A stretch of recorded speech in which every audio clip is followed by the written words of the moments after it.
Juízes 18. Naquela época não havia rei em Israel. E a tribo de Dan estava procurando um local onde estabelecer-se, pois ainda não tinha recebido herança entre as tribos de Israel. Então enviaram 5 guerreiros de Zorá e de Estaol para espionarem a terra e explorá-la. Esses homens representavam todos os clãs da tribo. Disseram-lhes: vão e explorem a terra. Os homens chegaram aos montes de Efraim e foram à casa de Mica, onde passaram a noite. Quando estavam perto da casa de Mica, reconheceram a voz do jovem levita. Aproximaram-se e lhe perguntaram: quem o trouxe para cá? O que você está fazendo nesse lugar? Por que você está aqui? O jovem lhes conta o que Mica fizera por ele e disse: ele me contratou e eu sou seu sacerdote. Então eles lhe pediram: pergunte a Deus se a nossa viagem será bem sucedida. O sacerdote lhes respondeu: vão em paz, sua viagem tem a aprovação do Senhor. Os 5 homens partiram e chegaram a Laís, onde viram que o povo vivia em segurança, como os sidônios, despreocupado e tranquilo, e que gozava a prosperidade, pois a sua terra não lhe deixava faltar nada. Viram também que o povo vivia longe dos sidônios e não tinha relação com nenhum outro povo. Quando voltaram a Zorá e Estaol, os irmãos lhe perguntaram o que descobriram. Eles responderam: vamos atacá-los. Vimos que a terra é muito boa. Vocês vão ficar aí sem fazer nada? Não hesitem em ir apossar-se dela. Chegando lá, vocês encontrarão um povo despreocupado e uma terra espaçosa que Deus pôs nas mãos de vocês, terra onde não falta coisa alguma. Então os 600 homens da tribo de Dan partiram de Zorá e de Estaol, armados para a guerra. Na viagem, armaram acampamento perto de Kiriat Jearim, em Judá. É por isso que até hoje o local a oeste de Kiriat Jearim é chamado de Mahané Dan. Dali foram para os montes de Efraim e chegaram à casa de Mica. Os 5 homens que haviam espionado a terra de Laís disseram a seus irmãos: vocês sabiam que numa dessas casas há um manto sacerdotal, ídolos da família, uma imagem esculpida e um ídolo de metal? Agora vocês sabem o que devem fazer. Então eles se aproximaram e foram à casa do jovem levita, à casa de Mica, e o saudaram. Os 600 homens de Dan, armados para a guerra, ficaram junto à porta. Os 5 homens que haviam espionado a terra encontraram e apanharam a imagem, o manto sacerdotal, os ídolos da família e ídolos de metal, enquanto o sacerdote e os 600 homens armados permaneciam à porta. Quando os homens entraram na casa de Mica e apanharam a imagem, o manto sacerdotal, os ídolos da família e ídolos de metal, o sacerdote lhes perguntou: o que é que vocês estão fazendo? Eles responderam: silêncio, não diga nada. Venha conosco e seja nosso pai e sacerdote. Não será melhor para você servir como sacerdote de uma tribo e um clã de Israel do que apenas a família de um só homem? Então o sacerdote se alegrou, apanhou o manto sacerdotal, os ídolos da família e a imagem esculpida e se juntou à tropa.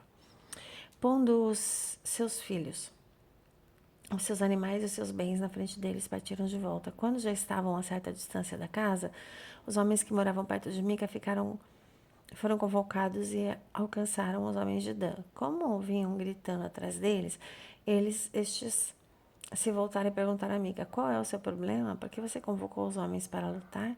Ele respondeu: vocês estão levando embora os deuses que fiz e meu sacerdote. O que me sobrou? Como é que ainda podem perguntar qual é o meu problema? Os homens de Dan responderam: não discuta conosco, senão alguns homens de temperamento violento o atacarão e você e sua família perderão a vida. E assim os homens de Dan seguiram seu caminho, vendo que eles eram fortes demais para ele. Mica virou-se e voltou para casa. Os homens de Dan levaram o que Mica fizera e o seu sacerdote e foram para Laís, lugar de povo pacífico e despreocupado. Eles mataram todos ao fio da espada e queimaram a cidade. Não houve quem os livrasse, pois viviam longe de Sedom e não tinham relações com nenhum outro povo. A cidade ficava num vale que se estende até Bet-Reob, e os homens de Dan reconstruíram a cidade e se estabeleceram nela. Deram à cidade anteriormente chamada Laís o nome de Dan, em homenagem ao seu antepassado Dan, filho de Israel. Eles levantaram para si o ídolo e Jonatas, filho de Gerson, neto de Moisés, seus filhos foram sacerdotes da tribo de Dan até que o povo foi para o exílio. Ficaram com o ídolo feito por Mica durante todo o tempo em que o santuário de Deus esteve em Siló. Juízes 19. Naquela época não havia rei em Israel. Aconteceu que um levita que vivia nos montes de Efraim, numa região afastada, tomou para si uma concubina que era de Belém de Judá. Mas ela lhe foi infiel, deixou-o e voltou para a casa de seu pai, em Belém de Judá, 4 meses depois. Seu marido foi convencê-la a voltar. Ele tinha levado o seu servo e 2 jumentos. A mulher o levou para dentro da casa do seu pai, e quando seu pai o viu, alegrou-se. O sogro dele, pai da moça, o convenceu a ficar ali. Ele permaneceu com ele 3 dias, todos eles comendo, bebendo e dormindo ali. No quarto dia, eles se levantaram cedo e o levita se preparou para partir, mas o pai da moça disse ao genro: coma alguma coisa e depois vocês poderão partir. E os dois se assentaram para comer e beber juntos. Mas o pai da moça disse: eu lhe peço, fique esta noite, que se alegre. E quando o homem se levantou para partir, seu sogro o convenceu a ficar ainda aquela noite. Na manhã do quinto dia, quando ele se preparou para partir, o pai da moça disse: vamos comer. Espere à tarde. Os dois comeram juntos. Então, quando o homem com a sua concubina e com o seu servo levantaram-se para partir, o seu sogro, o pai da moça, disse outra vez: veja, o dia está quase acabando, é quase noite. Passe a noite aqui, fique alegre. Se amanhã de madrugada vocês poderão levantar-se e ir para casa. Não desejando ficar outra noite, o homem partiu rumo a Jebus, isto é, Jerusalém, com 2 jumentos selados e com a sua concubina. Quando estavam perto de Jebus, já se findava o dia, o servo disse ao seu senhor: venha, vamos parar nessa cidade dos jebuseus e passar a noite aqui. O senhor respondeu: não, não vamos entrar numa cidade estrangeira cujo povo não seja israelita. Iremos para Gibeá. E acrescentou: aonde? Ande. Vamos tentar chegar a Gibeá ou a Ramá e passar a noite em um desses lugares. Então prosseguiram e o sol se pôs quando se aproximavam de Gibeá de Benjamim. Ali entraram para passar a noite. Foram sentar-se na praça da cidade e ninguém os convidou para passarem a noite em casa. Naquela noite, um homem idoso, presidente dos montes de Efraim, que estava morando em Gibeá, os homens do lugar eram benjamitas, voltou do seu trabalho no campo. Quando viu o viajante na praça da cidade, o homem idoso perguntou: para onde você está indo? De onde vem? Ele respondeu: estamos de viagem indo de Belém de Judá para uma região afastada, nos montes de Efraim, onde moro. Fui a Belém de Judá e agora estou indo ao santuário do Senhor, mas aqui ninguém me recebeu em casa. Temos palha e forragem para os nossos jumentos e para nós mesmos, que somos seus servos. Temos pão e vinho para mim, para a sua serva e para o jovem que está conosco. Não temos falta de nada. Você é bem-vindo em minha casa, disse o homem idoso. Vou atendê-lo no que precisar. Não passe a noite na praça. Quando estavam entretidos, alguns vadios da cidade cercaram a casa. Esmurrando a porta, gritaram para o homem idoso, dono da casa: traga para fora o homem que entrou na sua casa para que tenhamos relação com ele. O dono da casa saiu e lhes disse: não sejam tão perversos, meus amigos, já que esse homem é meu hóspede, não cometam essa loucura. Vejam, aqui está minha filha virgem, a concubina do meu hóspede. Eu as trarei para vocês. Vocês poderão usá-las e fazer com elas o que quiserem. Mas nada façam com esse homem, não cometam tal loucura. Mas os homens não quiseram ouvi-lo. Então o levita mandou a sua concubina para fora e eles a violentaram e abusaram dela a noite toda. Ao alvorecer a deixaram. Ao romper do dia, a mulher voltou para a casa onde seu senhor estava hospedado. Caiu junto à porta e ali ficou até o dia clarear. Quando seu senhor se levantou de manhã, abriu a porta da casa e saiu para prosseguir viagem. Lá estava sua concubina caída à entrada da porta, com as mãos na soleira da porta. Ele lhe disse: levante-se, vamos. Não houve resposta, então o homem a pôs em seu jumento e foi para casa. Quando chegou em casa, apanhou uma faca e cortou o corpo da sua concubina em 12 partes e as enviou a todas as regiões de Israel. Todos os que viram isso disseram: nunca se viu nem se fez uma coisa dessas, desde o dia em que os israelitas saíram do Egito. Pensem, reflitam, digam o que se deve fazer. Juízes 20. Então todos os israelitas de Dan, Bersebe e de Gileade saíram como um só homem e se reuniram em assembleia perante o Senhor em Mispá. Os líderes de todo o povo das tribos de Israel tomaram seus lugares na assembleia do povo de Deus, 400.000 soldados armados de espadas. Os benjamitas souberam que os israelitas haviam subido a Mispá. Os israelitas perguntaram: como aconteceu essa perversidade? Então o levita, marido da mulher assassinada, disse: eu e minha concubina chegamos a Gibeá de Benjamim para passar a noite. Durante a noite, os homens de Gibeá vieram para atacar-me e cercaram a casa, com a intenção de matar-me. Então violentaram minha concubina e ela morreu. Peguei minha concubina, cortei em pedaços e enviei um pedaço a cada região da herança de Israel, pois eles cometeram essa perversidade e esse ato vergonhoso em Israel. Agora, todos vocês, israelitas, manifestem-se e deem o seu veredito. Todo o povo se levantou como se fosse um só homem, dizendo: nenhum de nós irá para casa, nenhum de nós voltará para o seu lar. Mas eis que faremos agora contra Gibeá. Separaremos por sorteio de todas as tribos de Israel, de cada 100 homens, 10 homens, de cada 1.000 homens, 100, de cada 10.000 homens, para conseguirem provisões para o exército poder chegar a Gibeá de Benjamim e dar a eles o que merecem por todo esse ato vergonhoso cometido em Israel. E todos os israelitas se ajuntaram e se uniram como um só homem contra a cidade. As tribos de Israel enviaram homens a toda a tribo de Benjamim, dizendo: o que vocês dizem dessa maldade terrível que foi cometida no meio de vocês? Agora entreguem esses canalhas de Gibeá, para que matemos e eliminemos esse mal de Israel. Mas os benjamitas não quiseram ouvir seus irmãos israelitas. Vindos de sua cidade, reuniram-se em Gibeá para lutar contra os israelitas. Naquele dia, os benjamitas mobilizaram 26.000 homens armados de espada que vieram das suas cidades, além dos 700 melhores soldados que viviam em Gibeá. Dentre todos esses soldados havia 700 canhotos muito hábeis, e cada um deles podia atirar uma pedra com a funda num cabelo sem errar. Israel, sem contar os de Benjamim, convocou 400.000 homens armados de espada, todos eles homens de guerra. Os israelitas subiram a Betel e consultaram a Deus. Quem de nós irá lutar primeiro contra os benjamitas? Perguntaram. O Senhor respondeu: Judá irá primeiro. Na manhã seguinte, os israelitas se levantaram e armaram acampamento perto de Gibeá. Os homens de Israel saíram para lutar contra os benjamitas e tomaram posição de quem combate contra eles em Gibeá. Os benjamitas saíram de Gibeá e naquele dia mataram 22.000 israelitas no campo de batalha. Mas os homens de Israel procuraram animar-se uns aos outros e novamente ocuparam as mesmas posições do primeiro dia. Os israelitas subiram e choraram perante o Senhor até a tarde e consultaram o Senhor: devemos atacar de novo nossos irmãos benjamitas? O Senhor respondeu: vocês devem atacar. Então os israelitas avançaram contra os benjamitas no segundo dia.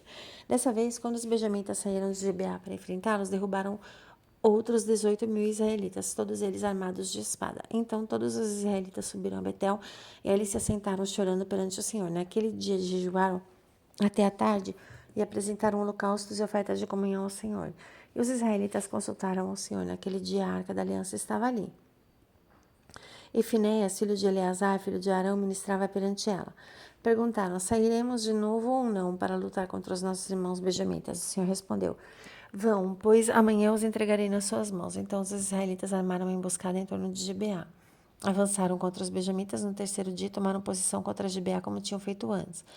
Os benjamitas saíram para enfrentá-los e foram atraídos para longe da cidade. Começaram a ferir alguns dos israelitas como tinham feito antes, e uns 30 homens foram mortos em campo aberto e nas estradas, uma que vai para Betel e outra que vai para Gibeá.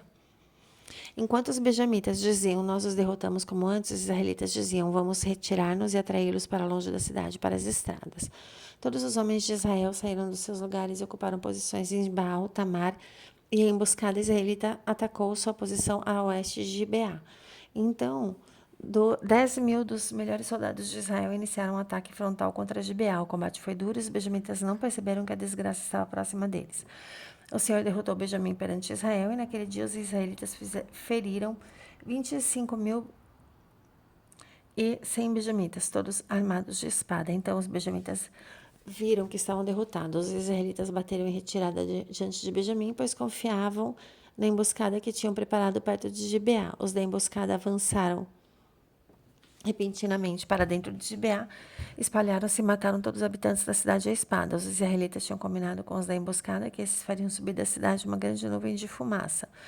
Então os israelitas voltariam a combater. Os benjamitas tinham começado a ferir os israelitas, matando cerca de 30 deles, e disseram: nós os derrotamos como na primeira batalha. Mas quando a coluna de fumaça começou a se levantar da cidade, os benjamitas se viraram e viram como a fumaça subindo ao céu.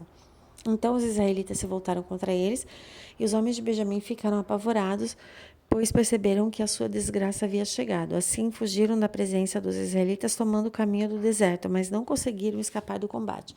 E os homens de Israel que saíram das cidades os mataram ali. Cercaram os benjamitas e os perseguiram, e facilmente os alcançaram nas proximidades de Beá, no lado leste. 18.000 benjamitas morreram, todos eles soldados valentes. Quando se viraram e fugiram rumo ao deserto para a rocha de Rimon, os israelitas abateram 5.000 homens ao longo da estrada, até Gidom. Eles pressionaram os benjamitas e mataram mais de 2.000 homens.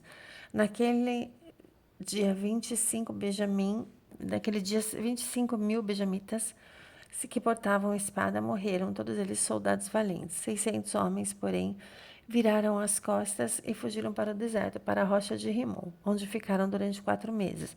Os israelitas voltaram a Benjamim e passaram todas as cidades à espada, matando inclusive os animais e tudo que encontraram nela, e incendiaram todas as cidades por onde passaram.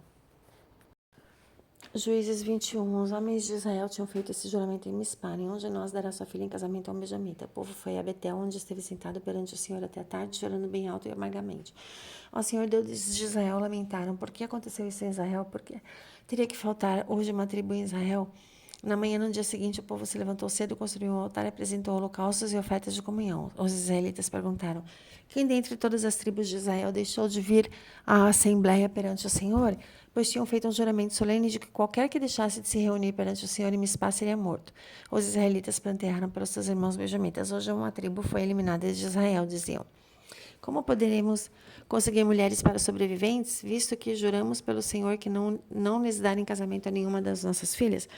Então perguntaram: qual das tribos de Israel deixou de reunir-se perante o Senhor em Mispá? Descobriram então que ninguém de Jabes de Gileade tinha vindo ao acampamento para a assembleia. Quando contaram ao povo, verificaram que ninguém do povo de Jabes de Gileade estava ali. Então a comunidade enviou 12.000 homens de guerra com instruções para irem a Jabes de Gileade e matarem a espada todos que viviam lá, inclusive mulheres e crianças. É isso que vocês deverão fazer, disseram: matem todos os homens e todas as mulheres que não forem virgens.